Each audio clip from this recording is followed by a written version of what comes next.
Hello and welcome to the Full Signal Podcast, the only show that takes 6 months off whenever the fuck we feel like it. Yeah, son! That's intense. That is intense. This is episode number 25, and we're here with an audience. Yeah. We actually got family members, friends. 1, 2, 3, 4 extra people here, making it 6 total in the room. It's a little intense. It's a little intimidating. A little bit of a new element. We've got one playing Star Trek Online. Yeah, attaboy. Another one reading the Ninja Handbook. We got one playing World of Warcraft. Yes! We don't talk about him. That's what I love. And another on Facebook or something like that. Doing something with wedding stuff. We've got a pretty standard show for you this week. If you listen to the intro, we did take 6 months off, maybe even more than that. It's been a while. I don't know. I got kidnapped by a bunch of Germans. Long and they enough. touched my wedding vegetables. Long enough that it was before Call of Duty came out, and that seems like ages ago. Jared, when did Call of Duty come out? November. I fucking knew he'd know November. that. That's why I asked. Attaboy. So November. So it was way before November. It was well before. It was the end of summer, I believe. Okay. So anyway, it's been a long time, but we're happy to be back. So that brings us to our first segment of the show. What's new with you? Oh, that's hard to. It's hard to encompass. I've been doing the school thing, working, all that jazz, playing a lot of video games. Like I said, Call of Duty, everybody's played it. We all loved it. We won't go too much into that. Mass Effect, Dragon Age, we'll go into those a little bit later. You got a Forza 3 wheel. Got a Forza 3 racing wheel for the Xbox 360. How do you feel about that? 'Cause this is the forum to talk about it. I like it. Let's do it. I think it feels incredible. We both used it. It feels incredible. I think it was like $80. I don't use it as much as I'd like with all the big games out that we've been playing. I don't play Forza a whole lot, but it's one of those games that 3 months, 6 months, 8 months down the road, you can always just throw it back in the Xbox and have a good time racing a few races here and there. For sure. The feedback of it is what I really like. If you turn incredible. left, it kind of like, you hit a curb and it kind of fights you. Yeah, it's incredible. I like to fight it back. You know It's just the generic Xbox one, the Microsoft one. It's not one of the fancy Logitechs or anything like that. No clutch or shifter. No, just brake gas, paddle shifters. Pretty standard. It was, like I said, it was about $80, so it wasn't too expensive. Worth it? I think so. I don't use it as much as I'd like, so for the amount of use it's gotten, I think it hasn't paid itself off yet. But over time, hopefully it will. Awesome. Is that it? You want to talk about Mass Effect 2 or Dragon Age? Chronologically, let's do Dragon Age. Well, okay, but before we get into that, what's up with you? What's new with me? What's new with you? What's new with me? I have not been playing video games pretty much It's a at sin. all. But I will say that is not the reason we kind of sort of stopped doing the show. Why did we stop doing the show? It's just, we're doing it, weekly? An hour-long weekly? And to be honest, it's pretty difficult on the kidneys. You know what? My wife just reminded me. We took a hiatus because I got married, went on honeymoon, and I just think... It doesn't matter. And I just think... There's only like 600 after those few weeks that I was out of the country, away, whatever, I think it was then that we stopped doing that. So that was in July. So basically what you're saying is it's your fault, it's your wife's fault, and we should never get married ever. I blame my wife. So do I. I blame your wife too. She's giving me the death look. Thanks a lot. So anyway, you can thank her. We've both been busy. Trevor, I know you work a shitload. I like the censorship you tried to do. I thought Didn't about work it. Well, out. see, I was thinking about censoring myself, and I was like, wait a minute, this is fucking Full Signal Podcast. I'm not censoring myself. Yeah. So anyway, you work a shitload. I work a little bit. During the summer, I was working a lot. School.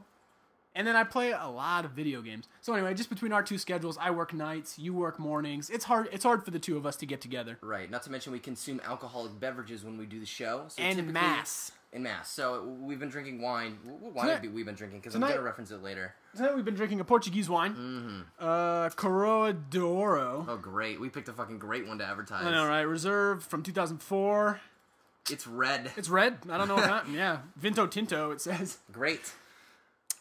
Anyway. Otherwise... So we've been having wine today. We've been having some wine. So if you see some stain on the teeth, it's because we are connoisseurs and we taste, we don't chug. Otherwise, let me see your shoes. I wanted to talk about these Vibram or Vibram. Take them off. 5 fingers. This is kind of a running shoe that's up and coming. And I want to say that it's not just a running shoe. You may notice that they're like toed. They're like toe sock kind of shoes. The theory with these is that over the years we've developed high arches. Our toes, I guess, haven't spread out as much as they used to. So this is kind of back to basics, if you will. It's like running barefoot. Running barefoot, basically. And it's really cool because the sole is so thin that when you're walking on rocks or grass or sand or corpses or what have you, you can kind of feel everything under your feet. So it's really cool, and just brings a whole nother Sounds element like a big things. ad for Vibram.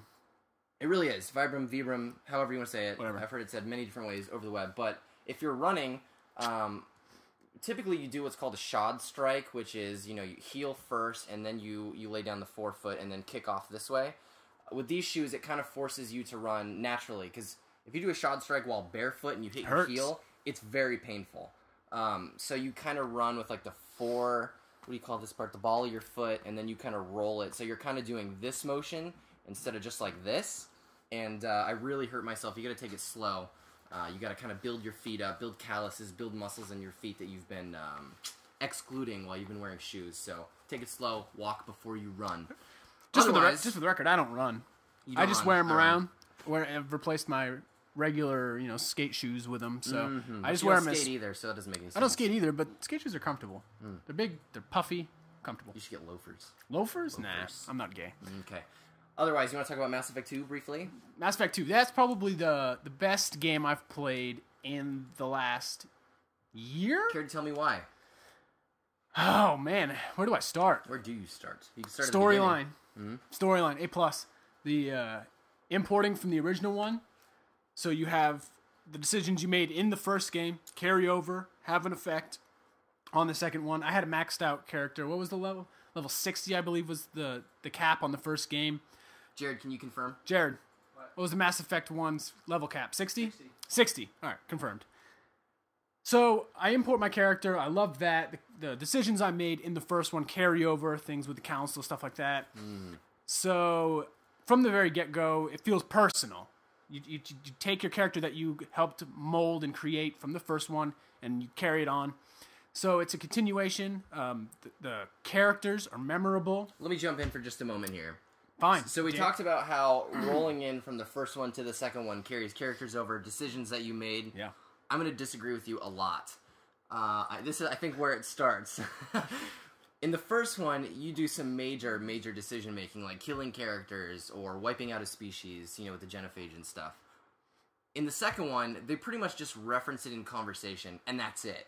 You go to Chichanka or whatever it is, and the guy says, I'm Rex's brother, or something like that. Thank you for killing him, or thank you for saving him, something like that. That's pretty much the extent of it. That's it. What are you talking about? I wanted, like, if you let him live, make a cameo or something. If you killed Rex in the first one, he's not in the second one. Yeah, and all they say is thanks for killing him. That's it. Yeah, but I didn't kill Rex in the first one, so he's in the second one. Yeah, but he's probably just pretty big. Minor plot point, well, right? Sure, but... Which sucks for me, because I wanted Rex, if you let him live or whatever, to be part of, like, a massive side quest or something that made you feel like it was real in the first one, not just a point of reference in the past. I see what you're saying, but... Know what I mean? I don't know, I really liked it. I mean, the thing with the council... If the council is in the second one at all, that's true. Who you put in charge of the council, whether it was Udina or Anderson, those are pretty big things. I mean, no, they're not. They don't change, 180 on what the storyline could be, but I thought they were nice to see them reference those from the original, in that you get the feeling that what you did in the first one mattered. Okay. Agree to disagree, if you will. All right. Please continue. I liked it too. I want to say I liked it. I mean, combat system, greatly improved. It's a lot more fluid. It feels more like a combat game, whereas in the first one, it kind of felt clunky. The combat wasn't 100%. This one, I thought it was greatly improved. The use of the menu system, where you can... What's the button? What's the word?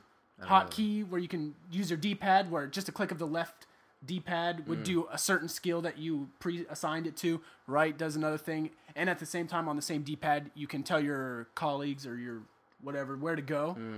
It's just really quick and easy in combat to control yourself and your squad mates.